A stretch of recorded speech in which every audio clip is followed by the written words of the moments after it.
Hi there, my name is Ward Middleton. Today we're on our farm located right along Highway 2 in north central Alberta, north of Edmonton. We're an 800-acre mixed grain farm, certified organic grains and oil seeds, and we also do some forage, and as you can see here today, we're doing some bale grazing with this gentleman's cattle because I don't necessarily like owning cattle. I'm Delton, Jubinville. These are my cattle. I was fortunate enough to team up with good folk like Ward to do some soil health work here, and it's really been a fun five years or four, going on 5 years, I guess. Our fourth winter, yeah.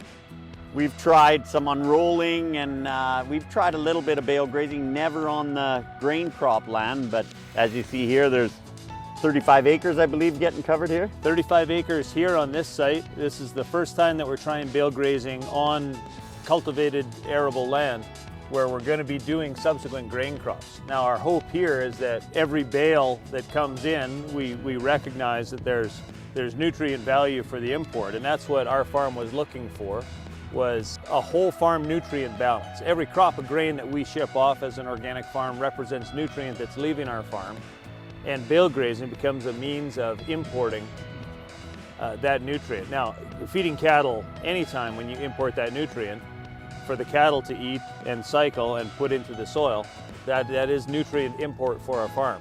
But this is the first time we've been trying bale grazing on what is going to be subsequent grain crops. Now, as you can see, there's going to be a fair amount of nutrient concentration in certain points. And so we'll do a little bit of residue management in the spring, and if we think that it's going to still be too variable in the nutrient density, we'll just do a year of cover crop that will graze off. So we'll let the crop pick up the difference in that nutrient by growing more dense in certain spots.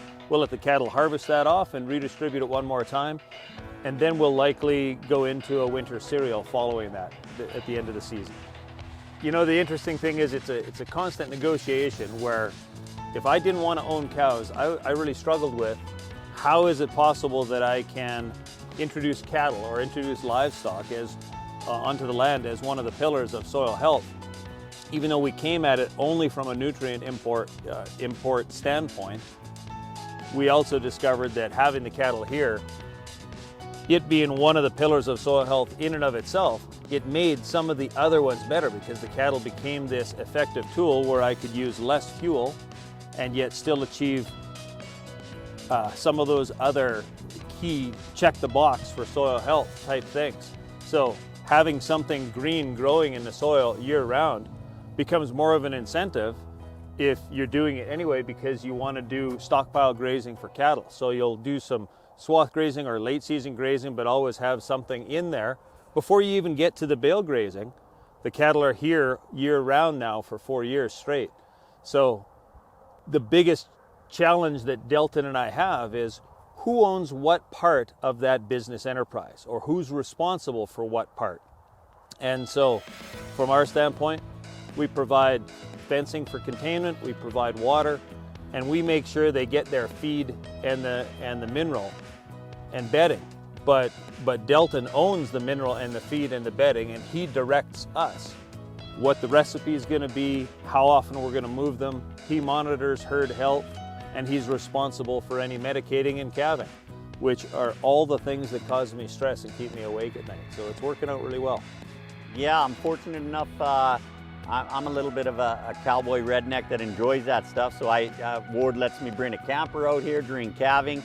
Pushed my calving a little later. I think that's going to work better for us because we were calving in April prior to this. So April, May, it drag out to the beginning of June. Now we're going May, June. We'll calve right out on the grass and shrunk that calving period to 45 days. And I think for challenges, which I'm sure they come from both sides, there's always a negotiating piece there on what Ward was saying, like green manure plow down, or he puts a cover crop. Well, if I look at it, I need to see some feed value there, but we're able to adjust things as we go. You know, I think keeping both of us happy.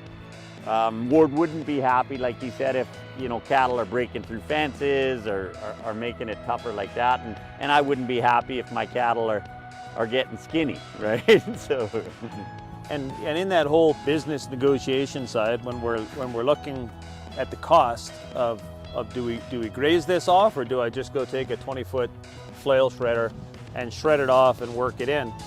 I have to look at what would that cost be for me, as opposed to I have to go and build a perimeter fence, have to make sure those cattle have water.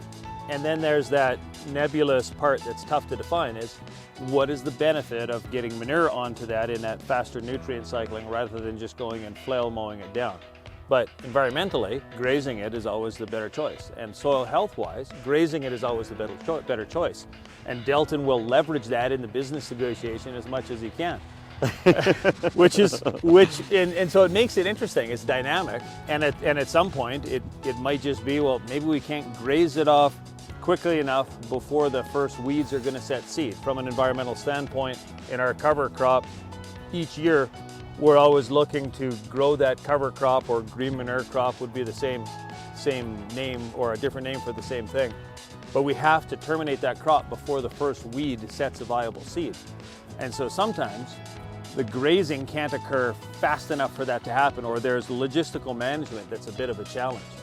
And so what we've done is we've turned the cattle out and started to graze them, and then we might go take the swather decks out of our canvas and go clip the tops off the cover crop to stop that seed set and give it more days of actual growing with a lot of, herbaceous growth, and give it time for the cattle to get to it.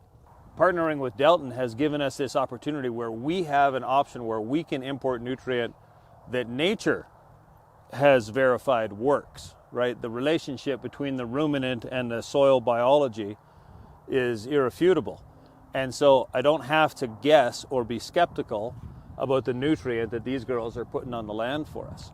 So it just becomes, the practical part of doing the work, having the fencing, getting the watering system in place to get a nutrient import system that I trust.